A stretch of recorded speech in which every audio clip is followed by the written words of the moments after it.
La carta a los Tesalonicenses, estamos en el capítulo número 2. Segunda Tesalonicenses, capítulo 2. ¿En qué verso me quedé? ¿9?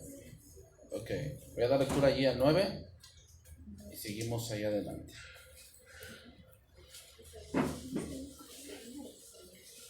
Dice: inicuo cuyo avenimiento es por obra de Satanás, con gran poder y señales y prodigios mentirosos.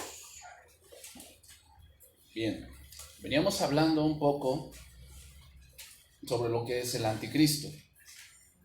Pablo da algunas señales de cómo será el fin de los tiempos.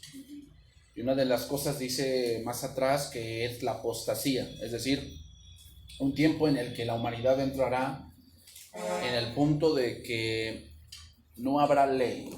Y estamos viendo eso. El hombre se rige ahora bajo sentimientos y no por la razón. Y eso está dando pie a que el anticristo prontamente aparezca. ¿Ok? Prontamente va a aparecer ese hombre. Entonces seguimos en el verso 10. Y con todo engaño de iniquidad para los que se pierden, por cuanto no recibieron el amor de la verdad para ser salvos. Aquí la palabra pierden, los que se pierden, viene de una palabra griega apulumi, y significa los que se destruyen, los que se matan. Entonces, todos los que viven en la iniquidad, que quieren hacer lo que quieren, que buscan solo el bienestar propio y no hacen la voluntad de Dios, serán fácilmente engañados por este inicuo. Y date cuenta, hoy en día, eso el mundo es lo que tanto predica. Tú tienes que ser feliz. Busca tu propia felicidad. Si eso te hace feliz, hazlo.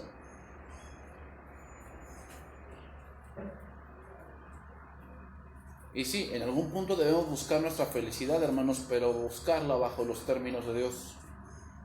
O sea, muchos dicen, es que mi felicidad es estar con esa mujer casada. Dices, ¿qué tipo de felicidad es esa?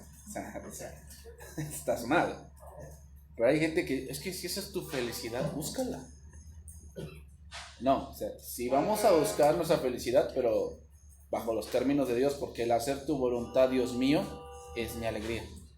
Es mi alegría. O sea, el hacer la voluntad de Dios, de ahí radica el gozo cristiano. Entonces, Pablo dice cuál es la razón por la cual son engañados. Dice, porque no recibieron. Aquí la palabra recibir significa no aceptaron, no tomaron. Es decir, hermanos, rechazaron, no aceptaron, no tomaron en serio lo que Dios les estaba hablando en ese momento. Ese es el motivo por el cual estas personas aceptan que este hombre los gobierne. También significa que fueron indiferentes. Y no solo eso, no solamente fueron indiferentes, no solamente no estaban de acuerdo, luchan contra la verdad. Luchan contra la verdad. Dice ahí, Romanos 1:18, ahí anótalo. Dice, porque la ira de Dios se revela desde el cielo contra toda impiedad e injusticia de los hombres que detienen con injusticia la verdad. Porque lo que de Dios se conoce les es manifiesto, pues Dios se lo manifestó. Dice ahí, detienen con injusticia la verdad. Aquí la palabra injusticia significa maldad en carácter, en vida y en acción. Entonces no solo rechazan el amor y la verdad de Dios, sino que luchan contra ella. Hacen lo contrario. Tratan de demostrar que están equivocada la Biblia, que está equivocado Dios. Vete cómo son este tipo de personas. Son así. no solamente no creen, buscan que otros no crean.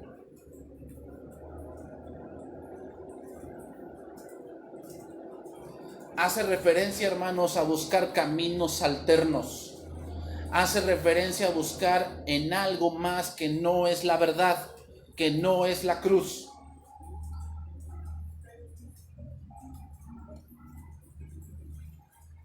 Y eso es interesante porque son gente que estuvieron dentro de la iglesia y que ahora están en un camino alterno y te dicen que tú estás equivocado. Y que ellos ahora sí ya encontraron la verdad. Así te lo dicen, es que ahora yo ya encontré la verdad y tú estás equivocado. Y tú le dices, pero si eso es lo que decías antes, ¿no? ¿No decías que estabas en la verdad? Bueno, sí, pero es que allí como que no nos daban todo. Ahora yo entiendo más cosas que tú no entenderías. ¿Sabes qué es lo que me suena? Gnosticismo. Los gnósticos son así. Que ellos dicen que tienen un conocimiento superior que tú no entenderías. Esos son los que detienen con injusticia la verdad. Sigue diciendo, 2 Tesalonicenses 2:11. Por esto, Dios les envía un poder engañoso para que crean la mentira, a fin de que sean condenados todos los que no creyeron a la verdad, sino que se complacen, otra vez esa palabra, en la injusticia. Voy a leer ese verso en la versión oro, la versión bíblica oro. Dice, por eso Dios les enviará o permitirá que obre en ellos el artificio del error, para que crean la mentira, para que sean condenados todos los que no creyeron a la verdad, sino que se complacieron en la maldad o en la injusticia. Aquí hace referencia, hermanos, a lo que pasó con Faraón. ¿Te acuerdas? Te voy a dar varios versos para que recordemos un poco. En Éxodo capítulo 8, dice, versículo 12, Éxodo 8:12, dice de esta manera. Entonces salieron Moisés y Aarón de la presencia de Faraón, y clamó Moisés a Jehová tocante a las ranas que había mandado a Faraón. E hizo Jehová conforme a la palabra de Moisés, y murieron las ranas de las casas, de los cortijos y de los campos. Y las juntaron en montones y apestaba la tierra. Pero viendo Faraón que le había dado reposo, endureció su corazón y no los escuchó como Jehová lo había dicho. Aquí vemos, hermanos, que Dios le mostró su amor a Faraón, ya que quitó las plagas de él. Sin embargo, él rechazó, no aceptó y detuvo con injusticia, porque cometió una injusticia. Él había dado una palabra que los dejaría ir. Él, al ver que le había dado reposo, él cometió una injusticia. ¿Cuál? No honrar su palabra, sino que ahora dice, no los voy a dejar ir. Luchó contra la verdad, haciendo injusticia. Éxodo capítulo 9, versículo 1. Entonces dijo Dios a Moisés, entra en la presencia de Faraón y dile, Jehová del Dios de los hebreos dice esto, deja ir a mi pueblo para que me sirva, porque si no lo quieres dejar ir y lo detienes aún, he aquí la mano de Jehová estará sobre tus ganados que están en el campo, caballos, asnos, camellos, vacas y ovejas, con plaga gravísima. Y Jehová hará separación entre los ganados de Israel y los de Egipto, de modo que nada muera de todo lo de los hijos de Israel. Y Jehová fijó plazo diciendo, mañana hará Jehová esta cosa en la tierra. Al siguiente día Jehová hizo ello y murió todo el ganado de Egipto, mas del ganado de los hijos de Israel no murió ni uno. Entonces Faraón envió, y aquí que del ganado de los hijos de Israel no había muerto uno, mas el corazón de Faraón se endureció y no dejó ir al pueblo. Siguió así, se endureció, él mismo le endureció. Sigue adelante. Y Jehová dijo a Moisés y a Aarón, tomad puñados de ceniza de un horno y la esparcirá Moisés hacia el cielo delante de Faraón. Y vendrá a ser polvo sobre la tierra de Egipto y producirá sarpullido con úlceras en los hombres, en las bestias y en todo el país de Egipto. Y tomaron ceniza del horno y se pusieron delante de Faraón y la esparció Moisés hacia el cielo. Y hubo sarpullido que produjo úlceras, tanto en los hombres como en las bestias. Y los hechiceros no podían estar delante de Moisés a causa del sarpullido, porque había un sarpullido en los hechiceros y en todos los egipcios. Pero Jehová, ahora ya cambia, pero Jehová endureció el corazón de Faraón y no los oyó como Jehová lo había dicho a Moisés. A eso se refiere. Y Dios les envía un poder engañoso para que crean la mentira. Hay un tiempo en el que Dios actúa y en que el hombre es sensible y tiene oportunidad de arrepentirse. Tiene oportunidad de tomar y decir, doy la media vuelta, porque arrepentimiento es eso, ¿no? Metanoia, cambio de mente. Pero no siempre eso va a estar disponible. No siempre. O sea, por eso muchos dicen, es que yo en una cama de hospital ya me arrepiento. ¿Quién sabe? Hay gente en una cama de hospital que aún así en su dolor no se arrepiente. Éxodo 9:33. Y salido Moisés de la presencia de Faraón fuera de la ciudad, extendió sus manos a Jehová y cesaron los truenos y el granizo y la lluvia no cayó más sobre la tierra. Y viendo Faraón que la lluvia había cesado y el granizo y los truenos, se obstinó en pecar. Y endurecieron su corazón él y sus siervos. Y el corazón de Faraón se endureció y no dejó ir a los hijos de Israel como Jehová lo había dicho por medio de Moisés. ¿Qué dice? Se obstinó en pecar. Hermanos, eso es lo que pasa. Cuando Dios te llama y te llama y te llama y ves su grande amor y aún así tú dices no, y actúas en contra y te obstinas y te engañas y que tú puedes solo, entonces Dios te deja y no se interpone más, sino que deja que vayas a tu destrucción, en este caso, la muerte. Por eso dice ese verso tan conocido, porque de tal manera amó Dios al mundo, que ha dado a su Hijo unigénito para que todo aquel que en él crea no se pierda, mas tenga vida eterna. Porque no envió Dios a su Hijo al mundo para condenar al mundo, sino para que el mundo sea salvo por él. El que en él cree no es condenado, pero el que no cree ya ha sido condenado, porque no ha creído en el nombre del unigénito Hijo de Dios. Y esta es la condenación, que la luz vino al mundo y los hombres amaron más las tinieblas que la luz, porque sus obras eran malas. Porque todo aquel que hace lo malo aborrece la luz y no viene a la luz para que sus obras no sean reprendidas. Mas el que practica la verdad viene a la luz para que sea manifiesto que sus obras son hechas en Dios. A eso se refiere ese verso. Por eso les envía Dios un poder engañoso. ¿Qué quiere decir? O sea, no se refiere a que una vez y ahora ya te engañan, no. Sino que hay personas que Dios los llama. Dios, ven la misericordia de Dios, ven el favor de Dios, ven el amor de Dios a sus vidas, y aun cuando ellos se siguen negando, entonces Dios dice, hasta aquí.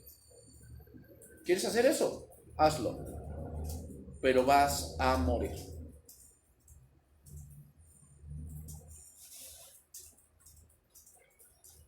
Por eso dice, por esto Dios les envía un poder engañoso, para que crean la mentira. ¿Cuál es el fin? Ser condenados. O sea, a ver. ¿No se supone que Dios quiere la salvación de todos?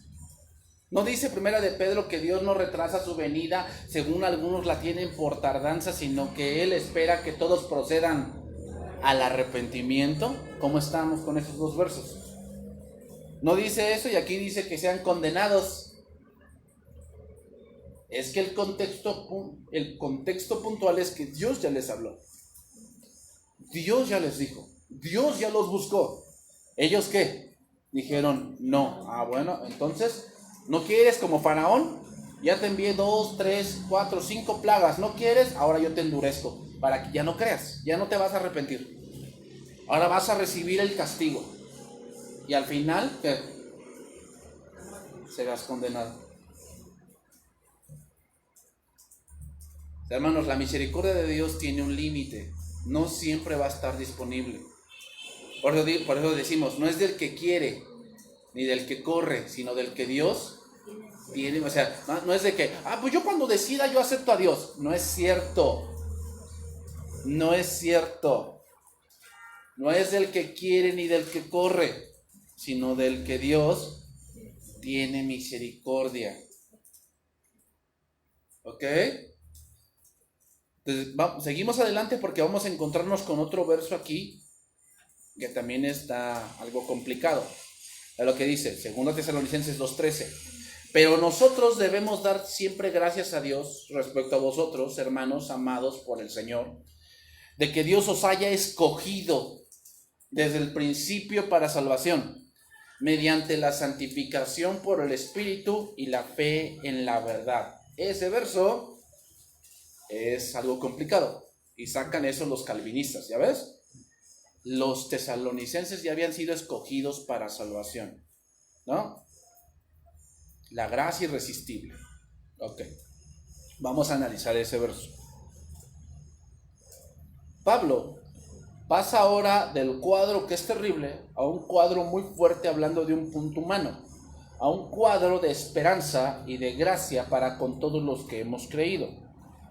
¿Por qué da gracias Pablo? Porque viendo ese cuadro anterior de la apostasía y de todo lo que viene, ahora nosotros no vamos a sufrir eso. ¿Para qué crees que está puesto el Apocalipsis? Se ha utilizado mal el Apocalipsis porque, ya ven, si no te portas bien, cristiano, te va a pasar esto, ¿eh? Es como un niño chiquito, ¿no? De que no, si no te portas bien, no te llevo a los juegos. Y se ha utilizado mal el Apocalipsis. El Apocalipsis no es para espantarnos, es para glorificar a Cristo. Que veamos que Él va a vencer. Todo lo que vemos que es injusto, Cristo lo va a vencer. Y Cristo se va a vengar. Por eso dice la palabra, ¿no? No os venguéis, sino dejad la venganza. ¿A quién? A Dios, porque Él ha dicho, mía es la venganza, yo daré el pago. ¿Quieres ver la venganza de Dios? Ve el Apocalipsis, y eso te debe alegrar. ¿Por qué? Porque es justo, es justo. ¿Ok? Que Él tome venganza de sus enemigos, es justo. Bueno, entonces, nosotros no vamos a pasar por eso. ¿En qué sentido? Nosotros no estamos puestos para condenación. ¿Verdad que no? No, estamos puestos para salvación. Ahora, nosotros ahora tenemos salvación porque en el plan de Dios estaba que escuchásemos el Evangelio. Aquí la palabra escogido, viene de la palabra griega jaireomai, de ahí viene como Jairo, y significa tomar para uno mismo. Es decir, fíjate lo que significa preferir, escoger. Bueno, aquí hay varios cuestionamientos que vienen a la mente que tal vez no encontraremos respuesta jamás. ¿Sabe Dios quiénes se van a salvar? Sí. ¿Sabe Dios quién va a rechazar y quiénes van a aceptar? Sí. ¿Es Dios injusto cuando uno no se salva? No. Aquí salvación, también vamos a ver algunos puntos. Salvación significa rescate, ¿ok? Rescate, pero también significa seguridad.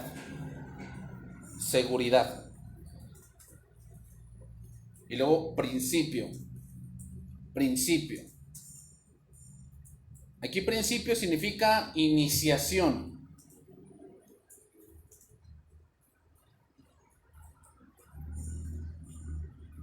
Poder, dominio.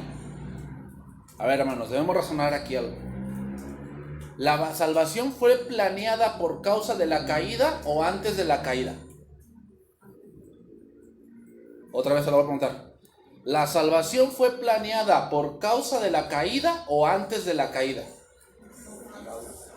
Antes de la caída. ¿Ok?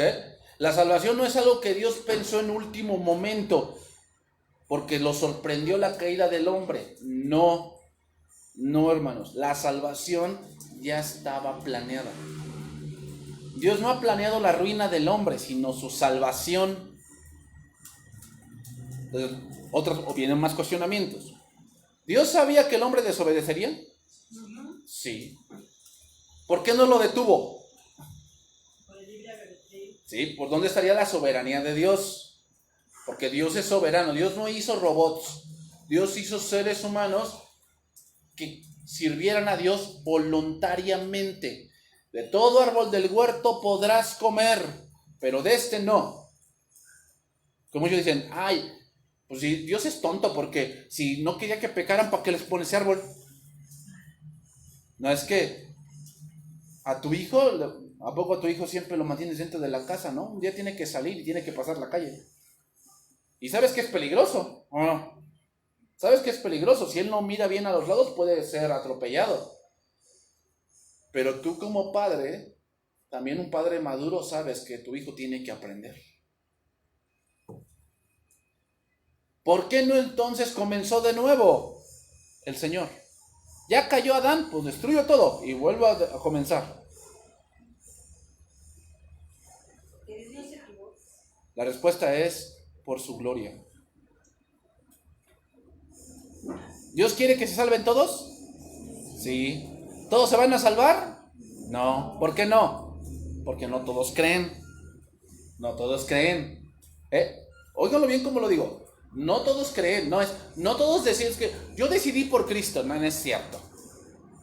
Porque es el Espíritu Santo el que te convence de pecado, de juicio, de justicia. Porque si fuese así de que yo decidí por Cristo, entonces cualquiera aquí que salga ya decide por Dios. No, requiere el Evangelio. Requiere el Evangelio para él tener fe. La fe salvadora. Porque hay una fe que es una fe usual. Por decir, tú te subes a un auto y tú tienes fe que va a arrancar. Si no, no te subes. O sea, si tú sabes que no tiene gasolina y no tiene batería, ¿te subirías? No, tú sabes que no va a arrancar. Cuando tú te subes a tu auto, tú tienes fe que va a arrancar. Y esa no es una fe salvadora. Esa es una fe usual. ¿Va? Cuando tú comes algo de la cafetería, tú tienes fe que no te va a hacer daño. ¿O no? Ay, si tú dijera, esto hace daño, ¿te lo comerías? Fíjate como si tienes fe, pero es una fe usual. Una fe común. No es fe salvadora. Y muchos tienen esa fe para con Dios. ¿Tú crees en Dios? Sí. ¿Otros? No, yo soy ateo. No, sí crees en Dios. Porque no fueras ateo si no hubiese Dios. O sea, hello, o sea, sí crees. Pero no crees como los demás, ¿verdad? Ah, pues sí. Ok. Entonces, al ver el cuadro de juicio, ¿cómo podríamos apreciar la misericordia y la gracia de Dios si no hay juicio? Cuando decimos, es que Cristo vino a salvarte, ¿de qué? Ese es el problema de muchos. Creen en Cristo y vas a ser salvo. Y va a decir la gente, sí, ¿de qué? Yo pienso que yo soy buena. Yo no le hago mal a nadie. Yo hasta cuido de mis papás. Cosa que muchos no hacen. Yo me casé bien. Yo no engaño a mi esposa. O sea, ¿de qué me va a salvar Dios? Si yo creo que pues yo llevo más o menos mi vida razonable, yo no le hago mal a nadie, es más, a veces voy al Teletón, a veces voy al Cerezo a visitar a mi cuñado que está ahí metido en el tambo y toda la cosa. Entonces, yo creo que ¿de qué me va a salvar Cristo? Entonces, no hay ninguna sugestión, hermanos, de elección incondicional en el sentido que, pues Dios eligió a estos y a estos no. Ahora, podemos decir que la salvación sí es condicional. ¿Por qué? ¿En qué está condicionada? A creer. No todos se van a salvar porque no todos creen. Entonces la salvación es condicional. Entonces, ¿cuál es la condición? Creer en Jesucristo. Dios nos dice que Él actuó, Él mostró su amor para con nosotros a pesar de no merecerlo.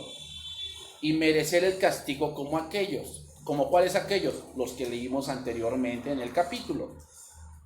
Por eso dice mediante, es decir, por medio, por el canal, sobre algo. La salvación se hace efectiva y hay dos medios. Número uno, la santificación.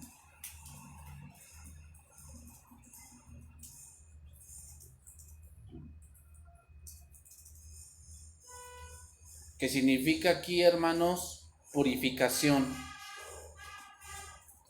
Esto quiere decir el trabajo que hace el Espíritu Santo a través del Evangelio.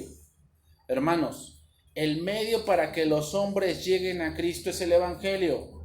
Muchos quieren buscar otros medios, pero solo el Evangelio muestra el verdadero corazón del ser humano, su verdadera condición delante de Dios. Entonces, cuando esa gente que te dice es que yo creo que yo no soy tan mala, cuando vea el Evangelio se va a dar cuenta que sí, a lo mejor en sus acciones externas él no parece malo, pero vamos a ir a tu corazón. ¿Cómo piensas? ¿Qué es lo que deseas? Tú dices, bueno, a lo mejor en tus acciones no se ve que eres avaricioso, pero dentro de ti quieres dinero. Más de lo que no estás contento con tu vida. Tú dices, no, yo estoy contento, yo tengo a mi esposa, sí, pero hace tiempo que no la amas y eso es un pecado. Es que yo tengo a mis hijos, sí, pero no ves por ellos. No los amas en verdad. ¿Cómo no? Si no los amara, no les daría lo que requieren, no tendrían los celulares que tienen, las computadoras que tienen, no irían en la escuela que van. Puedes hacer eso y no amar, solamente aparentar. Pero ¿quién dice eso? El Evangelio. Tiene que darse cuenta de eso para arrepentirse. Otro punto, fe. Fe. No solo es creer en Dios, hermanos, sino es creer en Cristo como Señor y ponerse bajo su autoridad. Entonces, recapitulo el versículo, diciendo, habiendo dicho todo lo que estoy diciendo. En cuanto a nosotros, traducción viviente, no podemos más que agradecerle a Dios por ustedes, queridos hermanos, amados por el Señor. Siempre estamos agradecidos de que Dios los eligió para que estén entre los primeros en experimentar la salvación. Una salvación que vino mediante el Espíritu, quien los hace santos y creer en la verdad. Aquí elección, dice Dios los eligió para salvación. Pablo hace referencia, sí, a ese plan de salvación, pero también hace referencia a que Dios mostró su misericordia a ellos, porque ese es el contexto. El contexto que es el anticristo, los que se pierden, los que van a ser condenados, los que creen la mentira. Entonces aquí salvación significa conocer la verdad. Sí hay una elección, hermanos, y Dios eligió. Pero eso no exime que Dios no quiera la salvación de todos. Pero sin embargo, no todos van a salvarse. Por eso nuestra salvación debe ser apreciada. ¿Por qué? Porque no solamente nos salvó del infierno, sino del juicio venidero. Eso es lo que está diciendo Pablo.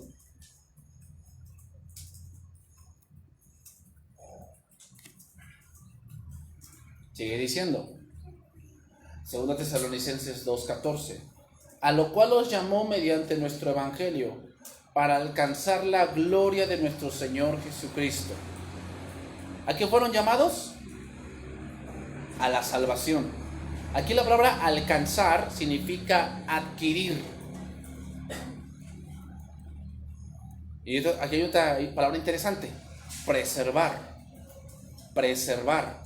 Es decir, el Evangelio nos llama a una carrera, no para ganar la salvación, esa ya la tenemos.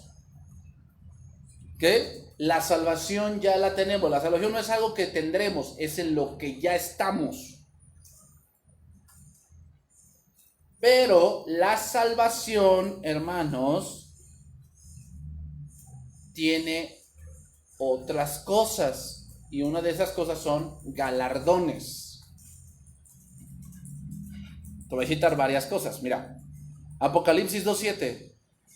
El que tiene oídos para oír, oiga. Al que venciere, le daré a comer del árbol de la vida, el cual está en medio del paraíso de Dios. Aquí la palabra interesante es el que vence. A ver, ¿no se supone que más que vencedores somos en Cristo? ¿No dice eso Romanos 8? Por lo cual estoy seguro que ni la vida, ni la muerte, ni lo alto, ni lo profundo, ni lo presente, ni lo porvenir nos podrán separar del amor de Dios. Entonces, ¿por qué dice ahí que el que venciere? Aquí la palabra venciere viene de una palabra griega, nikao, que significa alcanzar la victoria. Eso es interesante. Alcanzar la victoria. A ver, explíqueme eso, porque, a ver, ¿no se supone que ya somos más que vencedores en Cristo? Y aquí dice que hay que alcanzar la victoria. ¿Cómo está eso? Ah, bueno. La salvación es una carrera. Y así lo pone Pablo. La salvación es una carrera. Cuando tú te creíste en Cristo, empezaste la carrera cristiana. Y la carrera cristiana no es de llegar primero, es de resistencia. Hay que resistir. Y entonces, por eso dice Pablo, sino que disciplino mi cuerpo y lo pongo en servidumbre. Que hay que vencer, tu yo. ¿Qué tenía que vencer a la iglesia de Éfeso?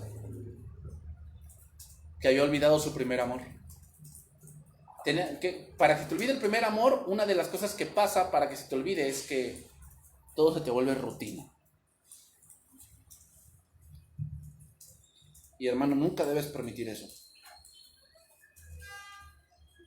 Nunca debes poner que es rutina que tú cantes. Es rutina que tú estudies. Es rutina que tú vengas a la iglesia. Eso no debe de ser. Cuida eso, tienes que vencer eso. Vénselo. ¿Cómo, pastor? ¿Cómo? El pasaje nos lo da. Recuerda, por tanto, de dónde has caído y arrepiéntete. O sea, lo que pasa cuando se te vuelve una rutina es que te has olvidado de todo lo que has vivido. ¿Te acuerdas cuando comenzaste en la vida cristiana? El anhelo que tenías por aprender, el anhelo que tenías por estudiar, el anhelo que tenías por conocer. ¿El por qué llegaste a la iglesia? Yo sí me acuerdo por qué llegué aquí. Y ¿sabes qué? Ese mismo anhelo de aprender lo sigo teniendo. Yo quiero aprender. Yo quiero saber. La pregunta es, ¿tú lo tienes? ¿Por qué motivo te metes al instituto? ¿Lo sigues teniendo? O ya dices, ya se lo quiero acabar porque ya quiero pasar a otra cosa porque ya. ¿Te das cuenta cómo se está volviendo rutina? ¿Rutina? ¿Te acuerdas cuando andabas con tu esposa? ¿Con tu esposo? Cuando salían ahí al cine. ¿O te llevaba al autocinema? ¿O cuando lo conociste en la fiesta ahí del pueblito, de la ciudad, de tus 15 años, tus 18? ¿Te acuerdas? Hay mucha gente que no se acuerda. No sé si ustedes han visto, pero mi hermana me puso un video coreano-japonés, donde este hombre le pide el divorcio. Y ella le dice, quiero el divorcio. Entonces ella le dice, sí te lo voy a dar el divorcio. Dice, pero antes vamos a hacer algunas cosas. Y la empieza a citar al hombre donde se conocieron. Dice, aquí me dices mi primer beso, aquí me dices el primer abrazo. Cuando él recordó todo eso, ya no quería divorciarse.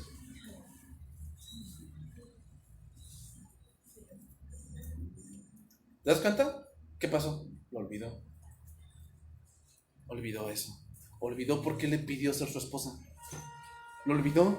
¿Y ahora cómo se le hacía? Pues un artefacto que pues ahí lo tengo, me estorba, lo vendo.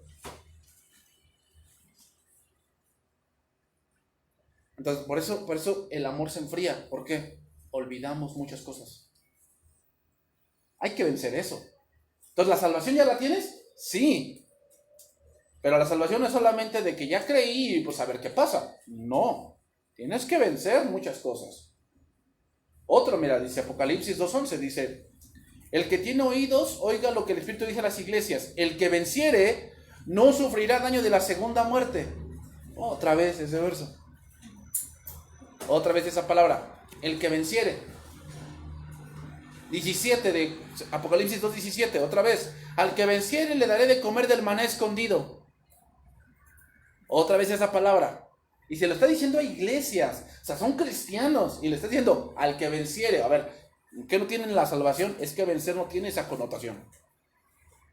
Ya tienes la salvación, pero hay cosas que tú debes avanzar. La vida cristiana es de avanzar, de correr, de seguir, de disciplina. Tienes que vencer eso.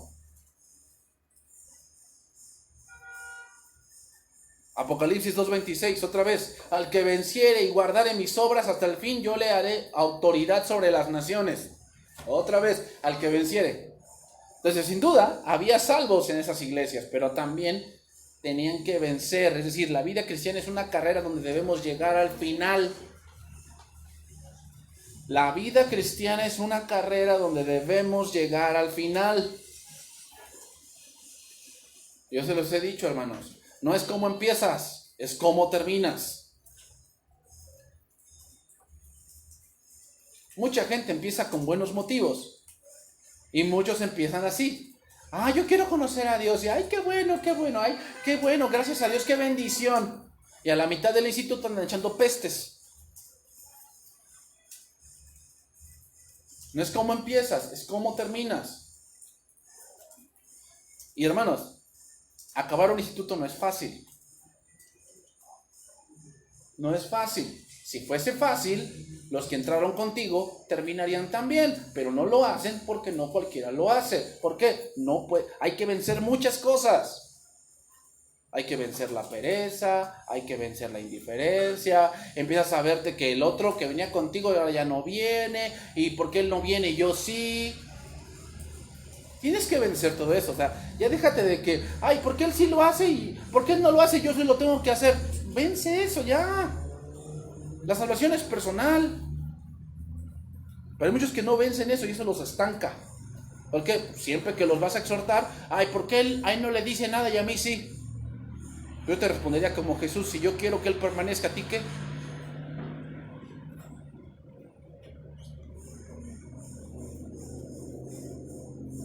Entonces, sin duda, alguien que está velando, hermanos, es alguien que está venciendo, es alguien que está alerta, es alguien que está avanzando. ¿Para qué te eligió el Señor? Para que avances. Esa es la salvación, hermanos. Para que avances. Para que tu vida cristiana sea fructífera. Para eso te eligió Dios. O sea, entonces, la salvación no solamente es que ya me salvé y 1, 2, 3 por todos mis amigos y ya. No. La salvación es más que eso. La salvación es avanzar. Tienes que avanzar. Seguimos, 2 Tesalonicenses 2:15. Así que, hermanos, estad firmes y retened la doctrina que habéis aprendido, sea por palabra o por carta. Aquí la palabra firmes significa perseverar. Perseverar. ¿Cuál es el contexto? Que pensaban que ya estaban en la gran tribulación, lo cual no era cierto. Por lo tanto, debían estar firmes. Estar firmes, hermanos, implica saber el terreno que pisamos. Y eso es singular. Pero algunos dudan de su fe por cosas externas. Nos imaginamos esas personas que no están firmes en cosas externas. ¿Lo estarán cuando venga la apostasía? O sea, esos cristianos que nada más andan de iglesia en iglesia y de doctrina en doctrina y de pensamiento en pensamiento y de sentir en sentir, son los primeros que van a caer en ese tipo de errores. Tú te vas a dar cuenta, son los primeros que, ¿ya viste al Jesús del internet? Me sorprendió lo que hice. Y tú, ¿estás bien, hermano? Bueno, es que como que cuando yo vi, sentí como que no. Yo también sentí que te voy a dar un zape. En serio, sí, luego sí dan ganas, porque hay cristianitos que se comportan de esa manera. Pero tú vas a ver que ese tipo de cristianos que no se arraigan en las doctrinas del evangelio, que no permanecen en un lugar para arraigarse, para crecer, son los primeros en ser engañados. ¿Cómo se retiene algo, hermanos? Que dice, retén las palabras. Y la palabra retener viene de la palabra griega karateo, que significa usar fuerza, agarrarse de algo, abrazarlo. ¿Cómo se retiene algo? Te voy a hacer un recordatorio. ¿Te acuerdas cómo te aprendiste las tablas de multiplicar? ¿Te acuerdas? Ay, pastor, no me lo recuerde porque la del 7 era la que más me costaba. Mi papá me decía 7 por 3 y yo le decía 30 y le daba tu reglazo, ¿verdad? No, pastor, ni me la recuerdo, pero por eso esa tabla es la que más me la sé así, mira, a mí no se me va. ¿Por qué? Repetición. Repetiste. Tanto repetiste eso que ¿qué? Estás al tiro con eso. Estás al tiro. ¿Cómo se retiene la condición en un deporte? Entrenando. ¿Cómo se hace el de béisbol para que pueda darle a la bola una grande velocidad? O sea, cuando el que está en la caja de bateo, ¿cómo le hace para ver que mandan una bola a 112 kilómetros por hora? ¿Cómo hace para darle? Viene una bola así o viene curveada, un slider y le puede pegar. Entrenando. Entonces, hermanos, el cristiano siempre debe estar en un punto, hermanos, que debe estar entrenando, repitiéndose el evangelio, la doctrina. Debes entrenar tu mente en la Biblia. Debes ser hombre y mujer del libro, hombre y mujer de la palabra. Estar entrenando.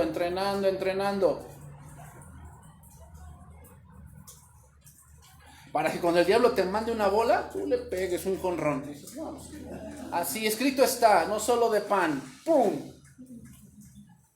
Y la mandas afuera del estadio, ¿eh? Y cuando te diga el diablo, no, es que esto y lo otro, lo demás allá, tú le das un batazo a la bola que te manda. Dices, no, escrito está en la Biblia también, así. Pero entonces, ¿por qué es que muchos se les ha olvidado? Han dejado de entrenar. Entonces están sin condición espiritual. Y como es una carrera de resistencia, ¿qué pasa con ellos? Dicen, no, ya no quiero. Ay, mejor voy a hacer esto, ya después ya me dedico a otra cosa porque ya me cansé. ¿Por qué se cansó? Han dejado de entrenar. Han dejado de leer la Biblia, de recordarse las cosas del Evangelio. Han dejado todo eso. Entonces, ¿qué pasa? Desmayan, tropiezan. Y no es que no sean salvos, es que son flojos. Entonces date cuenta. Hermano, por eso ser cristiano no es sencillo. Requieres disciplina. ¿Por qué? Porque si no tienes disciplina, no vaya a ser que habiendo sido yo heraldo para otros, yo mismo venga a ser que eliminado. Y no se refiere a perder la salvación, se refiere a que ya no puedes servirle a Dios. ¿Por qué? Indisciplina.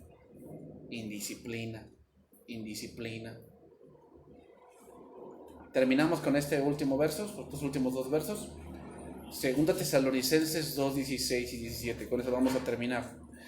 Y el mismo Jesucristo, Señor nuestro y Dios nuestro Padre, el cual nos amó y nos dio consolación eterna y buena esperanza por gracia, conforme a vuestros corazones, y os confirme en toda buena palabra y obra. Ahora, ¿qué nos da seguridad? Vivir el Evangelio. Mantenerse firme en la fe incluye más que aferrarse a la palabra pura de Dios. quiere decir vivir esa fe. Vivir esa fe. Es el Evangelio el que nos anima y nos da fuerzas para siempre vivir para Dios.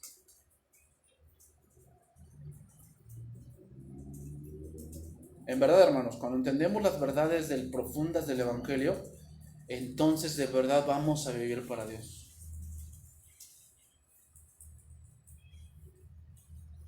El problema es que hoy lo que nos dice la palabra que no hagamos, lo hacemos. ¿Cuál es? La Biblia no es de interpretación privada. ¿A qué se refiere? No significa que no puedas estudiar en tu casa. Sí, es correcto que estudies en tu casa. Cuando dice que la Biblia no es de interpretación privada, se refiere a que no le des la connotación de acuerdo a cómo te sientes. No puedes poner el Evangelio a tu imaginación. Y muchos hacen eso. ¿Qué va a pasar cuando el Evangelio lo ponen de acuerdo a su imaginación? Vives solo para que te sientas bien, pero eso no es siempre lo correcto. Yo me acuerdo de una mujer que dijo, es que yo vengo a la iglesia para que nos recarguen baterías, para que tienes un mal día afuera y tú vienes a la iglesia a recibir de Dios. Sí, es una cierta parte, ¿verdad? Pero a ver, te voy a decir, ¿cómo debería haber tratado Dios a David después de lo que hizo? Pasó un año. ¿Cómo se sentía ya David? ¿Bien o mal? Bien, ya se le había cauterizado esa parte, ya no sentía nada. Entonces, ¿para qué iba Dios? ¿Para recargar baterías? ¿No? Iba para ser reprendido. O sea, no siempre es así. En algunos casos sí, Dios viene y te anima. Y te dice, oye hijo, no temas, yo estoy contigo. No temas, yo te voy a sacar adelante. No te voy a dejar, no te dejaré ni te desampararé. Clama a mí y yo te responderé, sí. Pero a veces la palabra de Dios es de doble filo. Y doble filo significa que a veces es buena y te da apoyo, pero muchas veces te corta y duele.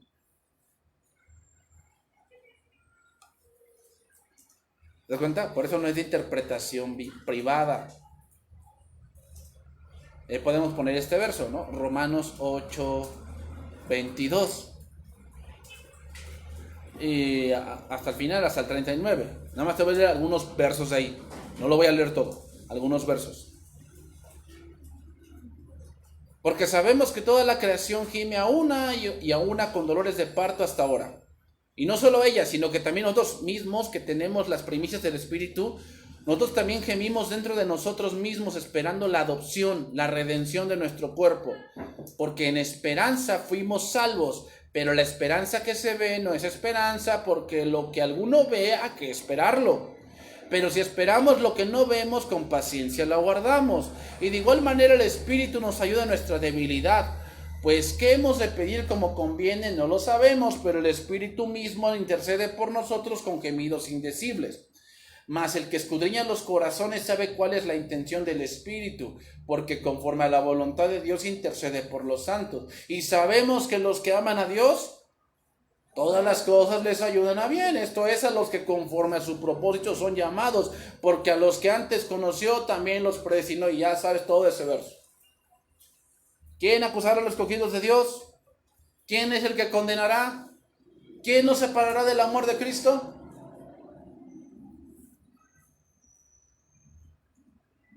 Es el Evangelio, hermanos. La oración de Pablo indica que la motivación que Dios usa para cumplir esa meta es su amor divino. No ha habido alguna vez amor más grande que el que Dios mostró a través de la cruz del Calvario. Entonces, hermanos, al ver la horrenda expectación de juicio, que se presentará la apostasía, el hombre inicuo, que todos le creerán, que se hará pasar por Dios, ¿cómo no debemos sentirnos gratificados? ¿Y cómo no debemos sentirnos en la misericordia de Dios si Él nos ha salvado. Ese es el punto, hermanos.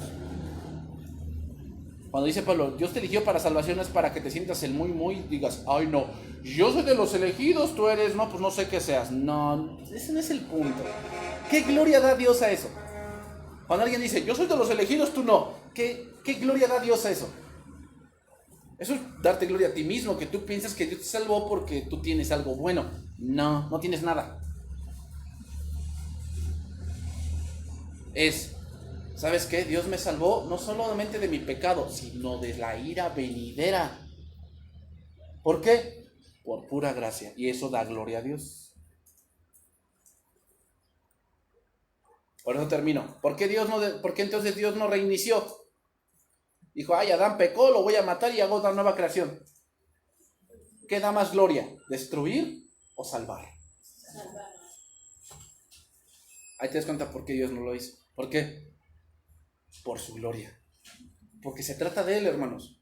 La Biblia se trata de Cristo, no de nosotros. Se trata de Dios. Aquí le vamos a dejar, hermanos. Terminamos el capítulo 2. Y la próxima semana, si Dios quiere, iniciamos el 3.